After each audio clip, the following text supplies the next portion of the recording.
YouTube, what's the deal? It's your boy TVB coming back at y'all with another video. And today we kind of doing an informative video on the shifting of my motorcycle because it's a little different.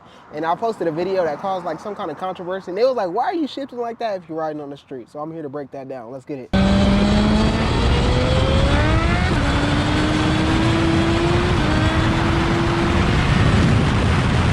So when it comes to motorcycle shifting, you'll have two different patterns that you can choose from, which will be your standard shifting, which is the 1 down, 5 up, and your GP shift, which is most likely seen on race bikes all over the world, and it's just going to be the 1 up, 5 down. So you click 1 up to go in the first gear, of course, and then the rest of the gears you kick down. And I'll put up some clips in the video just so y'all can see exactly what I'm talking about.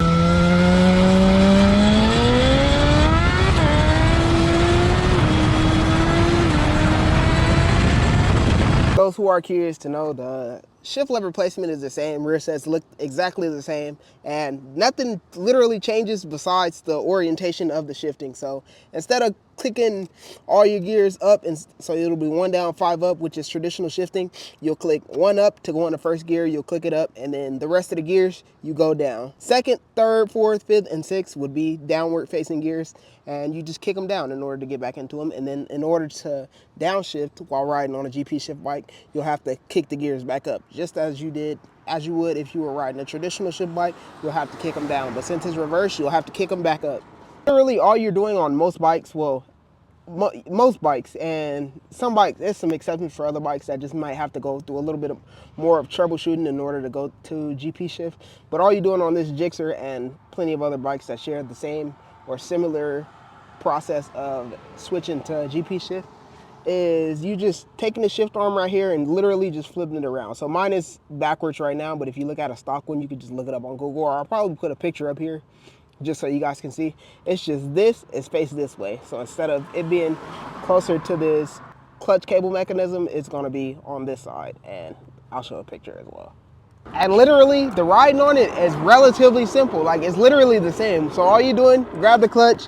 To shift in the first gear, we're gonna shift up. So click up, that's gonna be first, and then the rest of the gears is just gonna be down. So 1, 2, 3, 4, 5, 6. We're gonna keep shifting down, and in order to shift back up, we gotta just keep clicking back up. It's really simple once you get to learn to ride with it, but it does serve some benefits. So let's talk about that. All right, so now we're gonna talk about the benefits of having GP shift. And this is gonna be for its track reasons first. I'll give you guys a couple street reasons. Well, reasons why it could be used on the street as well, but we're gonna start with track. So typically I'm gonna just use a left-hand turn for an example. Sometimes when you're too deep into a left-hand turn and you need to shift, in order for you to shift, you have to put your foot under the shift lever. But sometimes when you lean in low enough and fast enough, you typically don't have enough ground clearance to throw your foot under there. So to combat that, basically they just flip this around, and instead of you having to stick your foot under there or risk scraping the ground with your boot, you'll just kick the gears down and change it to GP shift instead of just having to kick your foot under there and risk scraping your boots and probably risk falling as well. And also when you're riding on the track, typically you'll have boots on, so that's even more of a thicker boot that you have to worry about rather than a tennis shoe when you're riding on the street. So that's why some people say when riding on the street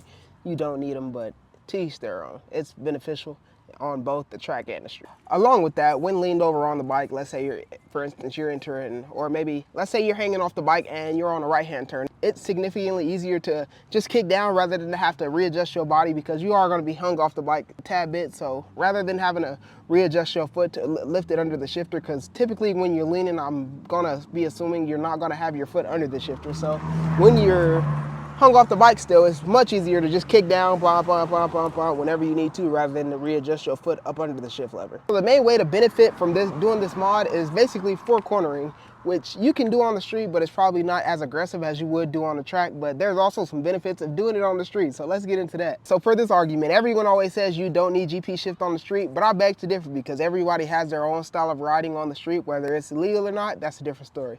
But basically, especially when it comes to drag racing or street racing, whatever you want to call it, and you're launching, typically you're launching with both of your feet out just for stability reasons until you can get your feet on and either kick up in gears, or yeah, if you have an air shifter, you can just shift with your hand. But typically a lot of bikes don't have air shifters, so being that you can just kick down immediately after you get your foot on the peg, you can just put it right here and kick down, however many gears you need. It's significantly easier than having to freaking, after you launch and you going at a fast pace already, having to put your boot under the freaking shifter, man, it is gonna throw off your pass entirely. And you might just lose your race, depending on how serious you racing or what you doing.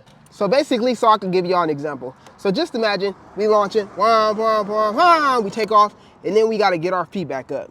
It is so much easier to just put your foot right here and kick down rather than having to come back up and then having to go under, which could throw off a couple milliseconds in your time and honestly probably cause your opponent to go around you if he running GP shift and know how to ride. But like I said before, racing on the street is illegal. So the argument kind of stands, but you're not supposed to be doing it on the street. So I can see why people say that you don't need GP shift on the street. But at the end of the day, it's a lot of underground stuff going on that a lot of people don't know about. So the people who know you can run GP shift on the street and still have a functional bike. And others may argue that when you're riding in traffic, since we are in a lot of high traffic situations, when you are riding on a public road, it's harder to downshift. I honestly feel like I downshift extremely fast, especially when it comes to being in panic situations, but just overall, I downshift extremely fast, blipping the throttle and using my GP shift. I guess because I'm used to it, but I can see why some people say that. But I still have had no problem, especially when riding in traffic or even riding on public roads in general, riding with GP shift. I honestly like it much more than I like traditional shift. Every time I get on the bike with traditional shift, I be shifting up, I be like, ugh, I hate that shit, but it's all good. And along with that, my favorite, when it comes to power wheelies, I know that's illegal as well to be doing it on the street or any public road in general, whether it's a parking lot, that's still illegal as well. But that's what I like to do, and that's how I really love to benefit from my GP shift. Although I do all the racing and stuff, I still like the feeling of kicking down when you're on a power wheelie. I just feel like it's significantly easier and it just does the do rather than having to leave my foot and use it as leverage when I'm under there, like holding my foot and then kicking up. I just feel like I'm a little bit more comfortable when I can just kick my gears down and put my foot back to continue riding or continue at the high rate of speed that I'm going at. And for all my people that roll race and jag race, y'all know damn well that it's significantly easier to freaking kick down rather than kick up and readjust your foot up under there. It's gonna be like the same argument every time because, man, I swear, kicking down is just easier and it feels way better. I mean, it takes a while to get used to, but it do get the job done hella good. So to sum it all up, like I said, when riding on the street, it all boils down to just preference because technically you do not need it when it comes to riding on the street because you won't run into any of those clearance issues. I mean, riding canyons, I've scraped stock foot pegs on the floor, like the little tabs on the edge of the foot pegs. I've scraped them before, but as far as me having an issue of having a shift at the same time while being that low on the floor, I haven't run into that issue, and I don't have stock rear sets anymore, so I probably won't run into that issue. But I do have GP shift, and I don't plan on chasing it just because I fell in love with it, and at this moment, it's just my preference. I like the 1 up, 5 down shift pattern more than the traditional shift pattern, which is 1 down, 5 up. And I know it's a lot of people that say you don't need it, which is true, you don't need it, but it all boils down to preference. If you like what you like, go for it. If they don't like it, let them not use it. But if you like it, do it. It's a good freaking change, definitely worth it, and it feels amazing, especially if you have a quick shifter paired with it, off the chain. But with that being said, that'll conclude today's video on why I rather prefer GP shift, or just a comparison of using GP shift versus using traditional shift on the street. I know it's not, like I said, it's not a needed mod, but it definitely does play its role when you have the mod installed or just have it swapped around. So with that being said, like, comment, subscribe if you're new. Leave some comments down there. Let me know how y'all feel about GP shift and traditional shift. But me personally, I'm gonna choose GP shift every time. So with that being said, I'll catch y'all in the next video. Peace.